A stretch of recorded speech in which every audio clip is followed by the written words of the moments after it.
Hello friends, welcome to the next class of Find Out Errors. So let us start. Who irons the clothes? यानी कपड़े कौन press करता है। अब press करता है कौन, यानी सब्जेक्ट ही नहीं है हमारे पास, तो इसलिए इसमें यहाँ डू डज नहीं लगाना। ये सेंटेंस ठीक है। माई ब्रदर आयरन्स इट, मतलब कपड़े कौन प्रेस करता है, मेरा भाई करता है। अब ये इट किसके लिए लगाया हमने, क्लॉथ्स के लिए। क्यों? क्योंकि क्लॉथ्स जो है वो बेजान चीज़ है। लेकिन हमने क्या गलती करी, क्लॉथ्स तो बहुत सारे हैं।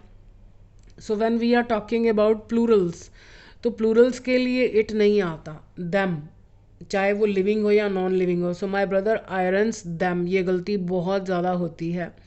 हमारे दिमाग में बहुत गहरे में गया हुआ है कि नॉन लिविंग चीज़ों के लिए हमेशा इट आता है। हम ध्यान नहीं रखते कि वो एक है या ज़्यादा है। ज़्यादा के लिए दे या दैम, जो भी हमें चाहिए वो प्रोनाउन यूज़ करना होता है। विच of your brother is getting married yesterday, तुम्हारे कौन से भाई की शादी कल हो रही है।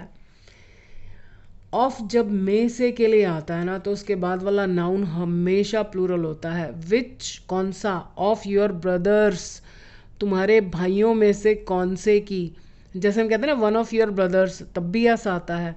So which of your brothers, यहाँ पर इजी आएगा क्योंकि हम इसकी बात कर रहे हैं कि कौन से की शादी हो रही है, तो शादी तो एक की ही हो रही है।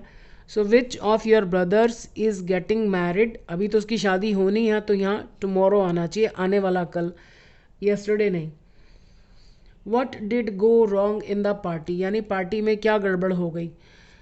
डू डज और डिड जब WH फैमिली के साथ आता है ना, तो ध्यान रखिएगा। एक्चुअली क्या है कि पहले आप नीचे वाला सेंटेंस देखिए। What has impressed you the most, यानी किस चीज़ ने तुमको सबसे ज़्यादा इम्प्रेस किया है। अब आप देखो यहाँ पर हेल्पिंग वर्ब के बाद वर्ब आ रहा है, ठीक है।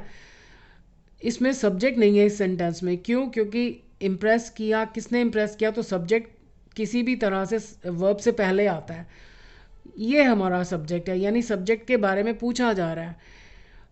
अब प्रॉब्लम क्या है कि प्रेजेंट परफेक्ट टेंस में तो सिंपल सेंटेंस में हैज़ हैव आता है, यहाँ पर भी सब्जेक्ट गायब है, लेकिन हमने क्या किया, डिड लगा दिया। हम ये सोचते हैं कि जब हैज़ हैव लग सकता है तो डिड क्यों नहीं लग सकता। सिंपल सेंटेंस में डिड नहीं आता है, तो जब जैसे ही डिड हटेगा यहाँ पर second form, what went wrong in the party, क्या गड़बड़ हो गई। आप देखो ना, वर्ब से पहले आपको सब्जेक्ट दिखना चाहिए, यानी कोई व्यक्ति या वस्तु जिसका संबंध इस वर्ब से है ही नहीं। इसका मतलब सब्जेक्ट के बारे में ही पूछा जा रहा है। तो जब सब्जेक्ट के बारे में ही पूछा जा रहा है तो ये सिंपल फॉर्म में लिखा जाएगा, सिंपल सेंटेंस की फॉर्म में। So what went wrong in the party, what has impressed you the most, किस चीज़ ने। अब किस चीज़ के लिए आपको थिंग लिखने की ज़रूरत नहीं, यहाँ पर भी स्टूडेंट व्हाट थिंग लिखते हैं, विच थिंग लिखते हैं। What has impressed you the most, अब जब हमारा सब्जेक्ट गायब है तो उसके साथ वर्ब सिंगुलर वाला आएगा। आंसर में चेंज हो सकता है, अगर हमारा आंसर प्लूरल नाउन है तो वी शुड यूज़ हैव, लेकिन यहाँ पर हैज़ ही रहेगा। So what has impressed you the most, किस चीज़ ने आपको सबसे ज़्यादा इम्प्रेस किया है, प्रभावित किया है। What was happened in the library, library में क्या हुआ। ये गलती भी मैंने बहुत देखा स्टूडेंट्स को करते हुए कि हैपन से पहले वॉज वर्ड लगा देते हैं। हैपन खुद का मतलब ही होता है होना, सो वॉज की ज़रूरत नहीं है। What happened in the library, library में क्या हुआ। He wants to know what day is it, वह चाहता है, क्या चाहता है, जानना कि कौन सा दिन है।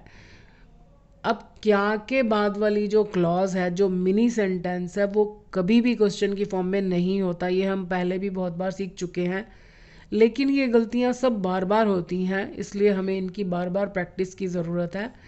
So he wants to know what day it is, और सेंटेंस के पीछे क्वेश्चन मार्क नहीं आएगा। क्यों? क्योंकि जो हमारा मेन सेंटेंस है, जो हमारी प्रिंसिपल क्लॉज है, क्लॉजेज के ऊपर लॉन्ग वीडियोज़ हैं, आप देखिए, ज़रूर देखिए, क्लॉजेज एक इम्पॉर्टेंट टॉपिक है।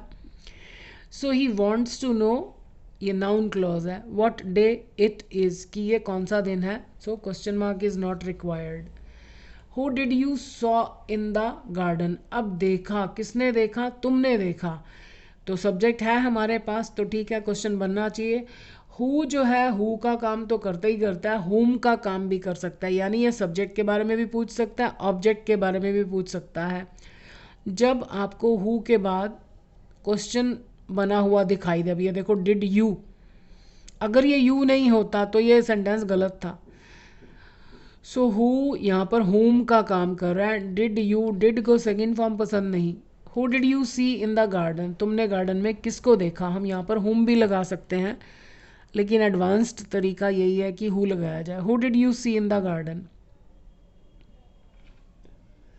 Who are you talking in the balcony.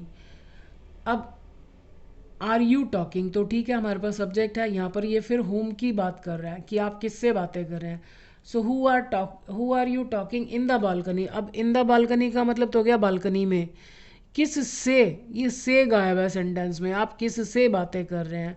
So who are you talking with, talking के बाद विद भी आ सकता है, टू भी आ सकता है। अब आप कहोगे विद या टू के बाद इन कैसे आएगा। जो यहाँ पर हम विद या टू लगाएंगे उसका और इन का आपस में कोई रिलेशन ही नहीं है। टू या विद तो हम इसके लिए लगा रहे हैं, who are you talking with in the balcony. Whose umbrella, whose आता है रिलेशन के लिए कि उसके बाद कोई चीज़ होती है, कोई नाउन होती है जिसके बारे में पूछा जाता है कि ये किसकी है। तो हुज अम्ब्रेला। अब ये जो अम्ब्रेला है या तो इस सेंटेंस का सब्जेक्ट है या ऑब्जेक्ट है। अब बोरो किसने किया, तुमने किया, यानी ये हमारा सब्जेक्ट नहीं है। जब ये हमारा सब्जेक्ट नहीं है तो इसके बाद सेंटेंस पक्का क्वेश्चन की फॉर्म में बनेगा अगर आप क्वेश्चन पूछ रहे हैं। Whose umbrella did you, first form borrow, किसका छाता तुमने उधार लिया। पूरी WH फैमिली का एक ही रूल है कि अगर सब्जेक्ट आपकी मुट्ठी में है और आप क्वेश्चन पूछ रहे हैं तो क्वेश्चन बनाइए। तो हुज अम्ब्रेला को लिखने के बाद अगर हमारे पास सब्जेक्ट बचा हुआ है तो क्वेश्चन की फॉर्म में सेंटेंस को लिखना ही पड़ेगा, नहीं लिखेंगे तो गलत हो जाएगा। Did you borrow. They ate rice, उन्होंने चावल खाए। What did they eat with, मतलब उन्होंने चावल तो खाए लेकिन किससे खाए। What did they eat with.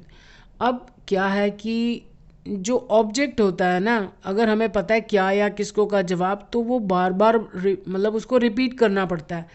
So what did they ईट, क्या।